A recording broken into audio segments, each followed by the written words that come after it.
This is the band big toe balance and reach. So I'll show the exercise and I'll break it down. So I'm gonna take this band and I'm gonna put it on my big toe. I want both the band and my big toe down and flat. So what I don't want to do is curl the band up into the crease of the big toe and then curl it up there. The whole goal of this exercise is big toe down and flat. So I have this on like the distal or the end half or 3/4 of the big toe.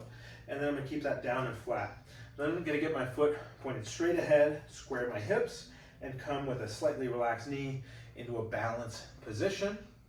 And I actually like to hold this in the opposite hand. It's not a big difference, but helps to just separate the big toe from the other 4 toes. The start of the exercise is to just work on balance and stability with a little bit of a bend in the knee and the big toe and ball of the foot pressing down. If you can get to about 20-30 seconds without too much wobbling, then we're gonna make it a bit harder and we're gonna add a reach towards your foot. I usually go just until the band comes off tension, and then to come up, I wanna push into the ground. So I'm pushing down into the ground to cue my hip muscle to help get me upright. And I'm not going so far that I'm really bending through the low back, moving through the hip, maybe a little bit of the knee, just till that's off tension, and then I'm coming up there.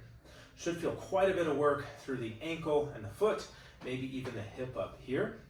If you're really wobbly, and I've given this to you, I prefer that you occasionally kind of touch a toe down, or if you're near a wall, just tap a wall, then be kind of hanging on for dear life and wobbly all over the place. So don't be afraid to just touch a toe here and there to maintain the position. And then I typically will work up to a minute, and if I'm reaching, you can count reps, or usually I go for about a minute there. And now things are starting to burn pretty good as I've been hanging out here for maybe close to a minute. So what we're going for in this exercise, a lot of the stability through the foot and ankle and then up through the leg comes from the ball of the foot and the big toe. And so I want to keep those down. There's muscles that do that. And so when we add a band resistance, we're forcing some work through the big toe and the ball of the foot and the muscles along the arch of the foot to keep a stable foot posture. Then when I unlock the knee, I want the knee right over the middle of the foot.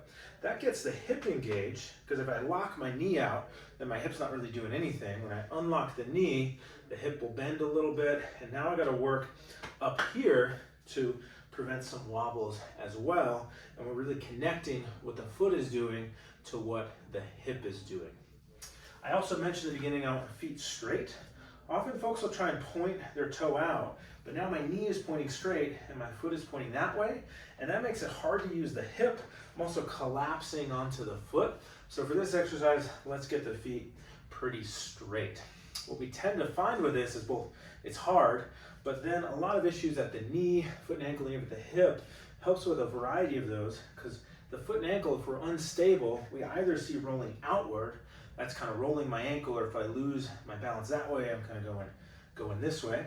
Or I see a collapse inward, and that sends my knee inwards, maybe my back this way. And so we're trying to clear a variety of these issues by just getting some stability from the foot. Relaxed knee is straight over the center of the foot, and working probably in the hip as well. If you don't feel the hip at first, that's okay. We're working at the foot and ankle primarily. But this can be a simple and powerful exercise to help to retrain some mechanics from the foot and ankle all the way up the rest of the leg.